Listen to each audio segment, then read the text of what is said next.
Everyone knows that Switzerland has a lot of beautiful scenery. The small country in Europe is known for its tall, snow-capped mountains, sparkling lakes, picture-perfect villages, and lively cities. Switzerland is a great place to visit at any time of the year, and it would take a lot of trips to see everything it has to offer. But if you don't have a lifetime to see everything Switzerland has to offer, here are the top 10 places to visit in Switzerland. But before we start our countdown, please subscribe to our YouTube channel and press the bell icon as well. Number 1. Zurich. The biggest city in Switzerland is a stunner. It is both old and new, cosmopolitan and bohemian. Zurich is split in half by the Limmat River and stretches along the shores of Lake Zurich. It has some of Switzerland's best museums, Swiss and international restaurants, and the world's most expensive shopping street, Bahnhofstrasse. Plan to spend most of your time in the Altstadt or Old Town and eat at least one traditional meal in a restaurant housed in a medieval guild hall. Number 2. Geneva. The second largest city in Switzerland, French-speaking Geneva is at the southwest end of Lake Geneva. The famous Jet d'Eau fountain can be seen from the long lakefront promenade that runs along both sides of the lake. Geneva is one of the most expensive places to live in Europe. Its wealth shows in its beautiful streets and parks, high-end shopping streets, and five-star hotels with luxury cars parked in front. But the city is also full of history, as it was the center of the Swiss Reformation and is now home to the International Red Cross and the United Nations. Number 3. Bern. The Swiss capital Bern is in the western part of the country, on a sharp bend in the River Our. Its Old Town, or Altstadt, is a UNESCO World Heritage Site because so many of its medieval buildings are still in good shape. But the Zigglocke, a fascinating astronomical clock that Einstein is said to have looked at when he was working on his theory of relativity, is the clear star of the show. Bern Minster has a beautiful main entrance and the tallest church spire in Switzerland.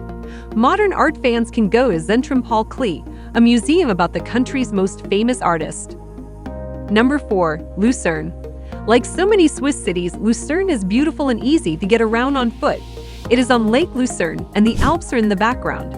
The 14th century wooden chapel bridge is one of the most photographed places in Switzerland, and Lucerne's medieval Altstadt, Old Town, looks pretty much the same as it did hundreds of years ago. The most popular museum in Switzerland is the Swiss Museum of Transport, which is full of new ideas. Number 5. Lake Geneva. One side of Lake Geneva is in Switzerland, and the other is in France. It is shaped like a half moon, and one side is in Switzerland and the other is in France. On the Swiss side, it has the elegant city of Geneva, the relaxed town of Montreux, which is known for its jazz festival, and Lausanne, which is home to the International Olympic Committee. Number 6. Appenzell. Appenzell-Innerrhoden is the smallest of the Swiss cantons. It is in the rolling hills south of Lake Constance. This is a picture book version of Switzerland, with villages full of brightly painted houses and people dressed in traditional clothes. In the fall, herders bring their cows down from the mountains for the winter. The village in Appenzell that doesn't allow cars is a hub for folk art, traditional festivals, baked goods, and yes, Udelling. Number 7. St. Moritz and the Engadine. St. Moritz is one of the best places for the jet set to go the winter. It has palatial hotels, high-end shopping, and a great after-ski scene. Non-one-percenters might like some of the smaller, more down-to-earth towns and villages in the sunny Engadine Valley, which is known for its glaciers, snowy peaks, glacial lakes, forest, and folk culture. The area is also a great place to go hiking, mountain biking, or windsurfing in the summer. Number 8. Interlaken and Jungfrau.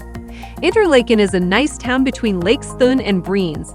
It is the best place to start exploring the Bernese Oberland, which is full of glaciers, jagged mountains, and clear lakes that look like postcards from every angle. From Interlaken, trains, cable cars, and cogwheel rails go to the best ski areas in the area and to the Jungfraujoch, which is Europe's highest train station. It has been the highest train station in all of Europe for more than 100 years. Number 9. Lugano and Ticino.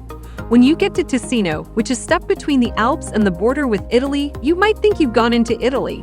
This place feels very Mediterranean, and Italian, not Swiss, is the first language spoken here. The shores of Lakes Lugano and Maggiore are in Italy, and they are a great place to hike, sail, and swim in the summer, with a touch of La Dolce Vita thrown in.